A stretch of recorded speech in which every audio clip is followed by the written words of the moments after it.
कहते हैं भगवान सबके साथ इंसाफ करता है। कुछ लोगों के साथ इंसाफ हो जाता है और उन्हें पता भी नहीं चलता। मैं भी उन्हीं लोगों में से थी। मेरा नाम प्रियंका है। मैं बहुत ज़्यादा खूबसूरत तो नहीं थी, पर मेरे माता पिता ने मेरी शादी एक बहुत बड़े आदमी से कराई थी, जो बहुत बड़ी पोस्ट पर था, लेकिन मुझसे 15 साल बड़ा था और उसके सर पर एक भी बाल नहीं था। हम जो साथ बाहर घूमने जाते तो लोग मुझे उसकी बेटी समझते थे। उसने मुझे कहा कि मैं ज़्यादा खाना खाया करूं, ताकि मेरा भी वज़न बढ़ जाए और मैं भी उनके जितनी उम्र की लगूं। मैंने मजाक में एक दिन कह दिया कि आप अपना वज़न कम क्यों नहीं करते, तो उन्हें गुस्सा आ गया। उसने मेरे गाल पर ज़ोरदार थप्पड़ मारा। अभी हमारी शादी को हफ्ता भी नहीं हुआ था कि उसने मुझे इतनी ज़ोर से मारा कि मैं ज़मीन पर गिर गई। उसने कहा, औरत हो, औरत बनकर रहो, मेरे सर पर बैठने की ज़रूरत नहीं है। मैं अच्छी तरह से जानता हूँ तुम औरतों को। अगर तुम्हें काबू में ना रखा जाए तो तुम पता नहीं क्या करो। यहाँ इस घर में तुम मेरा खाती हो, मैं ही तुम्हारे लिए सब कुछ करता हूँ। तुम्हें कोई हक नहीं मेरा मजाक बनाने का। मैंने कहा, मैं मजाक नहीं बना रही थी, लेकिन उसने मेरी इतनी सी बात का बहुत बुरा मना लिया और बहुत दिनों तक मुझे ताने देता रहा। वह मेरे लिए ऐसी चीज़ें लेकर आता था जिससे मेरा वज़न बढ़ जाए। कभी मेरे लिए पिज़्ज़ा लेकर आता, कभी बर्गर। मुझे ये सब खाने की आदत नहीं थी, इसलिए मेरा पेट खराब हो गया। पर उसने तब भी कहा, अगर तुम खाओगी तो यही चीज़ें खाओगी, वरना नहीं खाओगी। उल्टी सीधी चीज़ें खाने से मेरा वज़न तो बढ़ गया, लेकिन मैं बहुत बुरी सी लगने लगी थी। सब मुझे कहने लगे, शादी के बाद तुम्हें क्या हो गया? पहले तो अच्छी खासी खूबसूरत हुआ करती थी, इतनी जल्दी वज़न कैसे बढ़ा लिया? मेरे ऊपर जो ज्यादती हो रही थी वह किसी को बता भी तो नहीं सकती थी मैं। उस आदमी ने मुझ पर हाथ उठाया, मुझे मेरे माता पिता और दुनिया वालों के सामने रुसवा किया। मेरे घर वालों को गालियां देता, उन्हें ताने दिया करता था। पत्नी होने के नाते मेरी ज़रा भी इज्जत नहीं करता। मुझे लगा था कि चलो जो भी हुआ वह मेरा पति है, मेरा खर्चा तो उठाएगा ही। लेकिन अब तो उसने वह भी बंद कर दिया। मुझे कहने लगा, अपना खर्चा खुद उठाओ, मेरे पास तुम्हारे लिए पैसे नहीं हैं। अगर पैसे चाहिए तो अपने लिए नौकरी तलाश कर लो। जीवन में सुकून जैसे कहीं खो सा गया था। रोज़ कोई ना कोई हंगामा ज़रूर करता। मैंने स्कूल में नौकरी करनी शुरू कर दी। मेरी हालत इतनी ख़राब हो गई थी कि कभी कभी तो मैं अपने स्टूडेंट्स के सामने ही रोने लग जाती। जब मैं उनको अपने पति के बारे में बताती तो वह सुनकर हैरान रह जाते और मेरे पास कोई भी नहीं था जिसे मैं अपना दुख बता सकती। मेरे पति का कहना था, जब तक पत्नी को मारो नहीं वह सीधी नहीं चलती और सर पर चढ़कर बैठ जाती है। इसलिए मैं अपनी पत्नी को बिना वजह ही मार लेता हूँ। अपने दोस्तों और रिश्तेदारों के सामने मेरी बेइज्जती करता रहता। हमारे यहाँ कोई संतान भी नहीं हो रही थी। मैं बहुत परेशान थी, लेकिन किसी को कुछ बता भी नहीं सकती थी। सबसे झूठ बोलना पड़ता था कि सब कुछ ठीक चल रहा है, अच्छी भली ज़िंदगी गुजर रही थी। ना जाने क्यों मेरे माता पिता ने मेरी शादी इस जैसे आदमी से कर दी। मैं हर तरह से कोशिश करती कि मैं उसे पसंद आ जाऊं, उसकी हर पसंद नापसंद का ख्याल रखती। वह जो कहता वही करती, उसकी हर बात मानती। लेकिन मैं उसकी बात मानूं या ना मानूं, उसे मुझ पर गुस्सा ही आता रहता था। कभी कभी तो मुझे लगता था वह किसी और को पसंद करता है या कोई बात है जिसका गुस्सा वह मेरे ऊपर उतारता है, क्योंकि मुझ पर गुस्सा करने के बाद वह अपने दोस्तों के साथ बाहर चला जाता, उनके साथ घूमता फिरता, हंसी मजाक भी करता और बहुत खुश रहता था। उसके दोस्त भी हमारे घर आ जाते थे और जब उसके दोस्त हमारे घर आते तो मेरा सारा दिन खाना पकाने में निकल जाता। मैं फिर भी उससे कुछ नहीं कहती, सोचती शायद अब वह खुश हो जाए, लेकिन वह तो किसी हाल में खुश रहने वाला नहीं था। मुझे समझ नहीं आ रहा था कि ये सब क्या हो रहा है मेरे साथ। कभी तो लगता था कि मुझे किसी की नज़र लग गई है या किसी ने मेरे ऊपर काला जादू कर दिया है, क्योंकि जो कुछ भी मेरे साथ हो रहा था वह सब समझ से परे था। मेरा पति जिस ऑफिस में काम करता था वहाँ लाखों की रिश्वत लिया करता था। नई से नई गाड़ियाँ, मोबाइल बदलता रहता, अपने लिए अच्छी सी अच्छी चीज़ें लेकर आता, अपने हर शौक़ पूरे करता, लेकिन उसे मेरे खर्चों का ज़रा भी ख्याल नहीं था। मैं अपने सारे खर्चे खुद पूरे करती थी। अब तो हम अपने मोहल्ले में भी मशहूर हो गए थे कि ये लोग बहुत लड़ते हैं। हमारी लड़ाई भी ज़्यादा ही हुआ करती थी, लेकिन एक दिन तो हद हो गई जब उसने मुझसे बिना वजह ही लड़ना शुरू कर दिया। मेरे पति ने ज़ोर ज़ोर से चिल्लाते हुए कहा कि मैंने तुमसे कहा था आज मेरे लिए अच्छा सा खाना बनाना और तुमने दाल बनाकर रख दी। मैंने कहा अगर अच्छा खाना खाना है तो उसके लिए पैसे भी देते। मेरे पास पैसे नहीं हैं और अभी मेरी सैलरी भी नहीं मिली है। वह इस बात को लेकर खूब लड़ा और कहने लगा मुझे तुम्हारे साथ रहना ही नहीं है, तुम मुझे अच्छी नहीं लगती, आज तक तुमने मेरे दिल में जगह नहीं बनाई। बात कहाँ से शुरू हुई और कहाँ चली गई पता ही नहीं चला, और कहने लगा मैं तो तुम्हारे साथ मजबूरी में रह रहा हूँ। वह बहुत ज़्यादा चीख रहा था और गुस्से में था, जिसकी वजह से उसका बीपी बढ़ गया और उसको दौरा पड़ गया। मुझे समझ नहीं आ रहा था कि मैं क्या करूं। रात का समय था। मैं उसे हॉस्पिटल लेकर गई। डॉक्टर ने कहा आपने आने में देर कर दी, आपके पति को पैरालाइज हो गया है, अब ना ये चल सकते हैं ना बोल सकते हैं, इनका शरीर पूरा बेकार हो गया है, बस ये अपनी दोनों आंखें और 3-4 उंगलियां ही हिला सकते हैं। मेरे पति ने गुस्सा किया और गुस्से में आकर अपना ही नुकसान कर लिया। गुस्से की वजह से उनका बीपी हाई हुआ और अटैक आ गया। हफ्ते भर हॉस्पिटल में रहे, फिर घर आ गए। अब मैं ही उनका ख्याल रखा करती थी। वह बोल नहीं सकता था, ना ही हिल सकता था, लेकिन उसे अपने किए पर अभी भी कोई अफसोस नहीं था। मैं अभी इन सब में से खुश नहीं थी। वह जैसा भी था मेरा पति था। मैं नहीं चाहती थी कि उसके साथ कभी ऐसा कुछ हो। एक पत्नी कभी भी अपने पति का बुरा नहीं सोच सकती, चाहे पति जैसा भी हो। अब तो हमारे घर में पैसों की भी परेशानी होने लगी। मैं नौकरी भी करती और घर का काम भी करती और उसे भी संभालती। अब उसकी सोच बदलने लगी थी।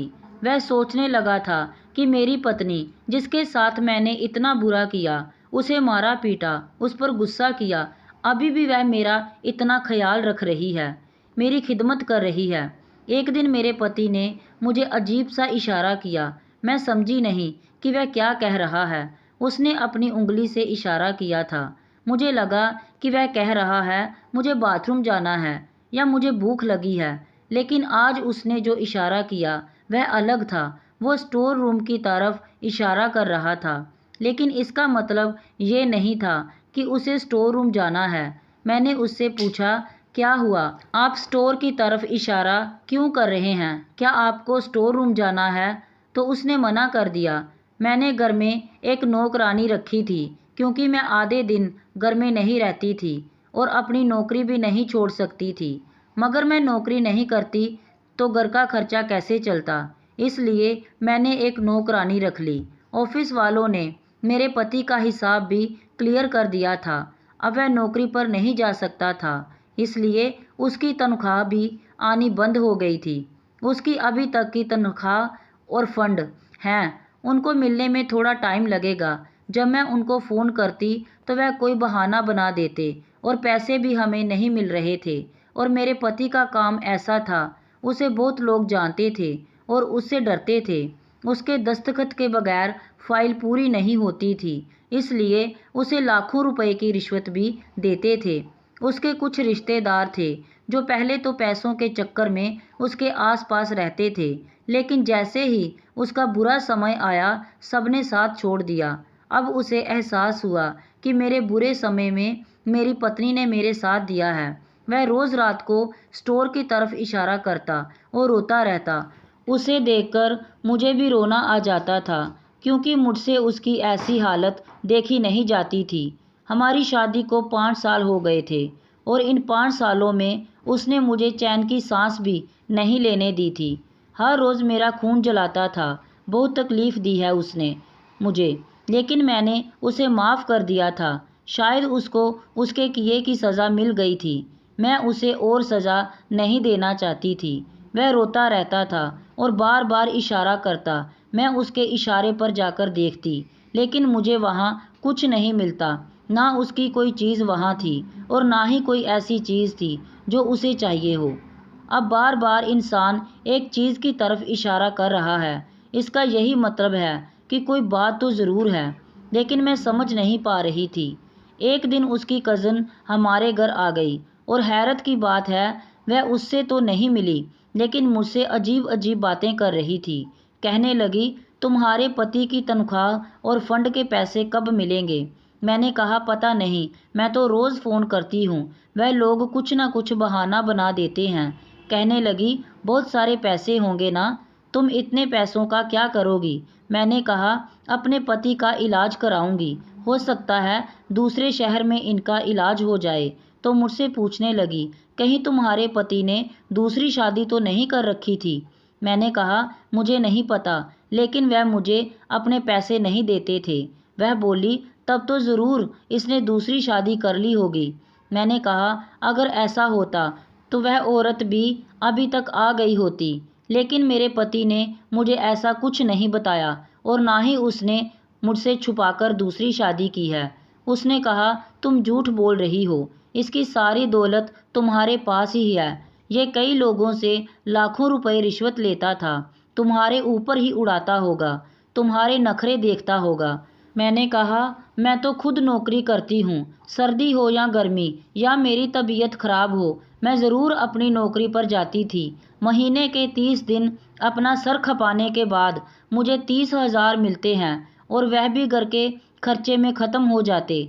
अगर तुम्हें उसके पैसे चाहिए तो खुद तलाश कर लो और उसकी दूसरी पत्नी भी। अगर तुम्हें मिल जाए तो मुझे बता देना। उसने कहा, तुम बहुत बदतमीज़ हो और तुम्हारा पति भी ऐसा ही था, इसीलिए आज इस हाल में पड़ा है। तुम देखना कहीं तुम भी इसी हाल में ना पहुंच जाओ। आज वह लोगों का मोहताज है, कल तुम्हें भी मोहताज ना बन जाना पड़े। अगर ऐसा हुआ तो तुम दोनों का ख्याल कौन रखेगा?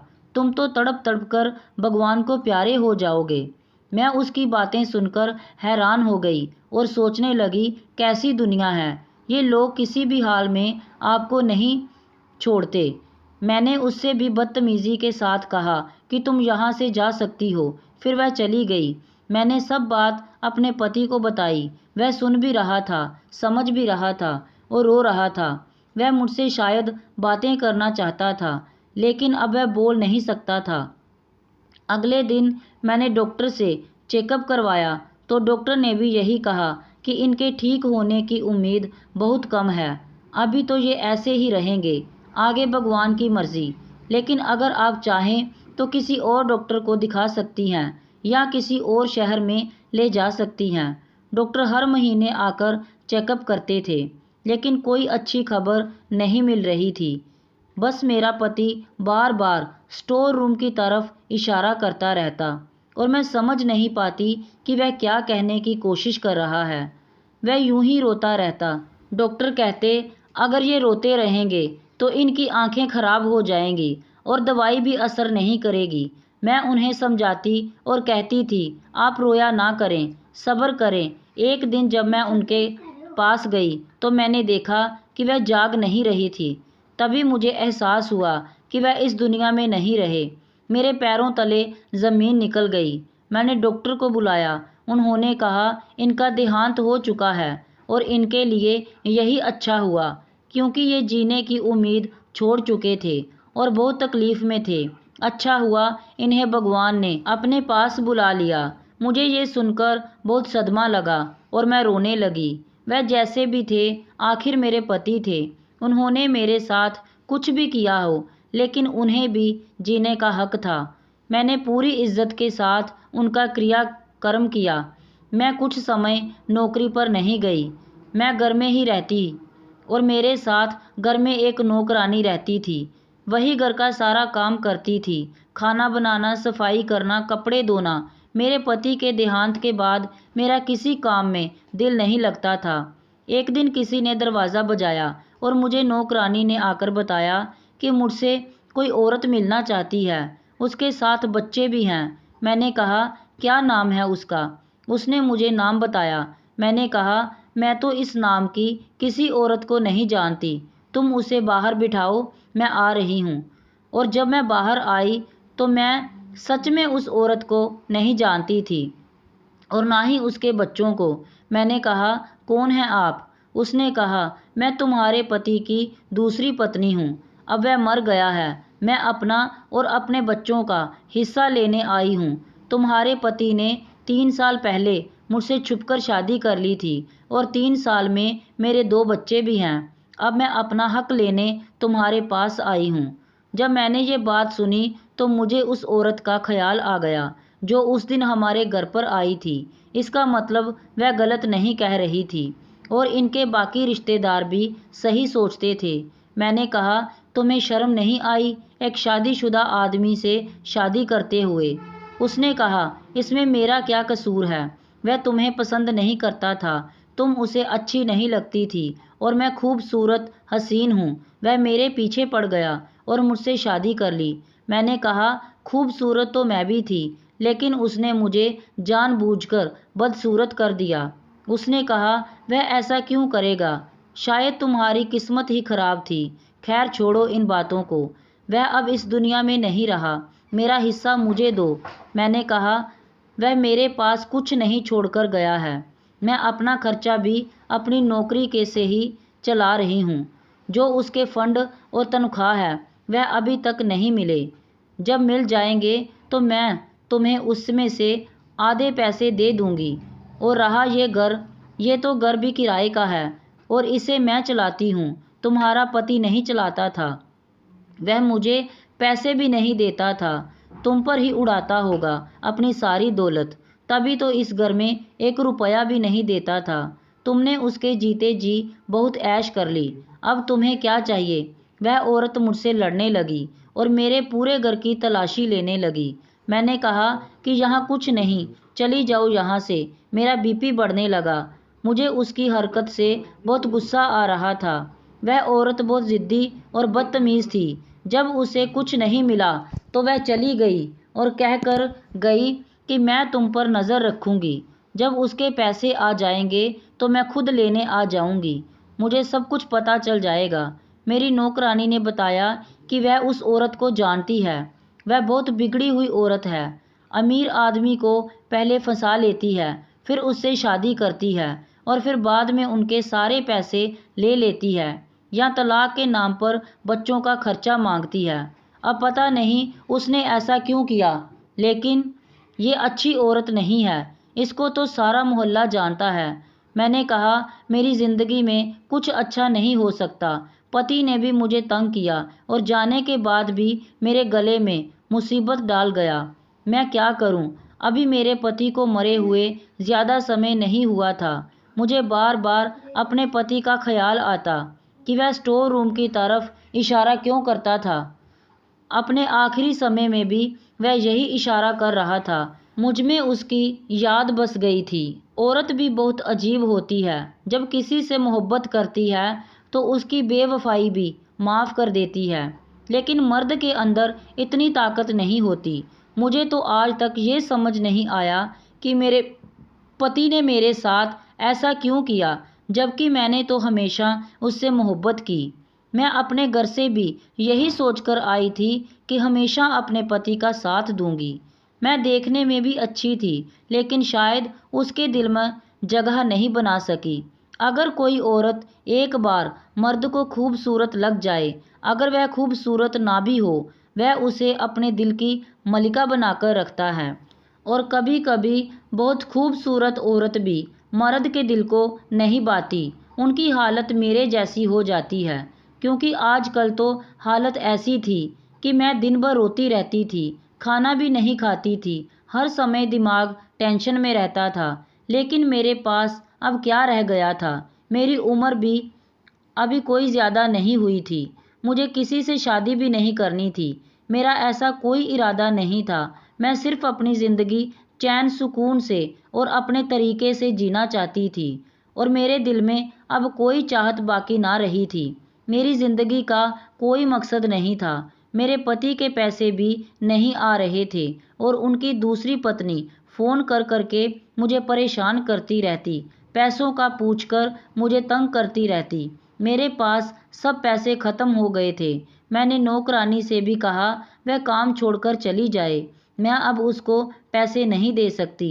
वह हैरान रह गई जब एक दिन वह मेरे लिए खुद अपने घर से खाना बनाकर लाई और कहने लगी, आप बहुत अच्छी हैं मैडम, आपने मेरा बहुत ख्याल रखा है। मेरे पास इतना ही है मैडम, मैं आपके लिए खाना ही ला सकती हूँ। उस दिन मुझे पता चला कि अगर हम दुनिया में किसी अच्छे इंसान के साथ अच्छा करते हैं तो वह हमारे साथ उससे भी अच्छा करता है। उसके पास तो खुद कुछ नहीं था, वह गरीब थी, 4 बच्चे भी थे।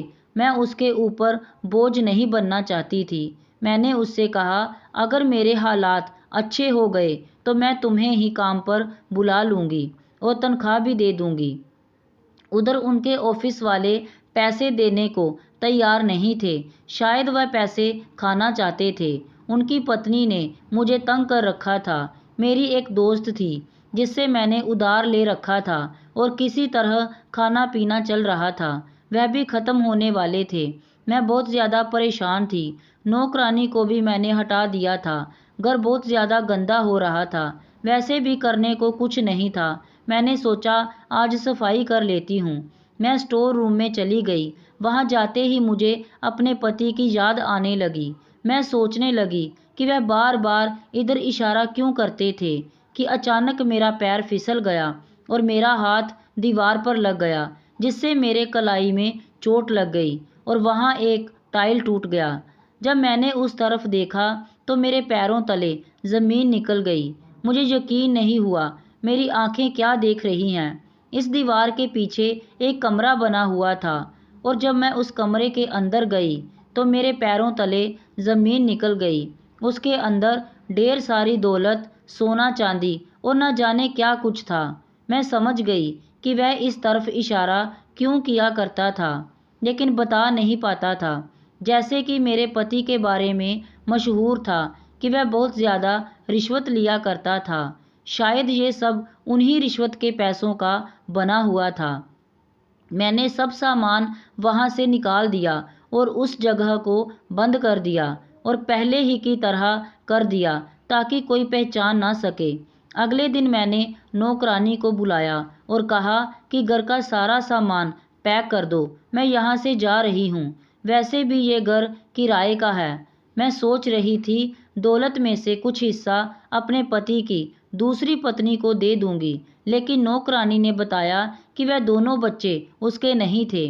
वह झूठ बोल रही थी। वह बच्चे किसी और के थे। वह आपके पति के बच्चे नहीं थे। वह औरत हमारे मोहल्ले में रहती है। कल एक आदमी आया था और अपने बच्चे लेकर चला गया। हो सकता है आपके पति ने उससे शादी की ही ना हो। वह झूठ बोल रही हो, क्योंकि ये औरत ऐसे ही ड्रामा करके पैसे ठगती है। मैं खामोश उसकी बातें सुनती रही। मैंने नौकरानी को उसकी तनख्वाह और कुछ पैसे दे दिए। उसे लगा शायद मुझे ऑफिस से पैसे मिल गए हैं, लेकिन ऑफिस वाले तो पैसे खाकर बैठ गए थे। मैं वहाँ से चली गई। मैंने कुछ सामान भी उसे दे दिया और थोड़ा बहुत सामान अपने साथ लेकर दूसरे शहर में चली गई। वहाँ पर ही मैंने नौकरी करनी शुरू कर दी। आज मेरे पास घर भी है, गाड़ी भी है और मैं अपने पति के नाम से एक अनाथ आश्रम बनवा रही हूँ, क्योंकि ये पैसे उनके ही थे, उन्हीं ने रखे थे और वह तो मुझे देना भी नहीं चाहते थे, लेकिन शायद किस्मत को यही मंजूर था। ये पैसे मुझे ही मिलने थे। मैं इन पैसों से कोई अच्छा काम करना चाहती थी। ये सब सुनने में अजीब लगता है, लेकिन मेरा पति मुझसे 15 साल बड़ा था। उसने इतने सालों में ये पैसे जमा किए थे, लेकिन वह इसे खर्च नहीं कर पाया। यही तो जीवन है, इसमें ऊंच नीच होती रहती है। लेकिन अब मैं किसी पर भरोसा नहीं कर सकती। इसलिए दूसरी शादी नहीं करना चाहती। मैंने आगे पढ़ाई करने का फ़ैसला किया है ताकि मैं एक अच्छी जॉब कर सकूं, क्योंकि चाहे आपके पास दौलत का दरिया क्यों ना हो, वो एक दिन ख़त्म हो ही जाता है। मैं अपने पति को दिल से याद करती हूँ और उसकी आत्मा की शांति के लिए भगवान से प्रार्थना करती हूँ, क्योंकि वो जैसा भी था मेरा पति था। दोस्तों, आपको ये कहानी कैसी लगी कमेंट बॉक्स में ज़रूर बताएं। कहानी को लाइक शेयर और अगर चैनल पर नए हैं तो सब्सक्राइब करना ना भूलें। धन्यवाद।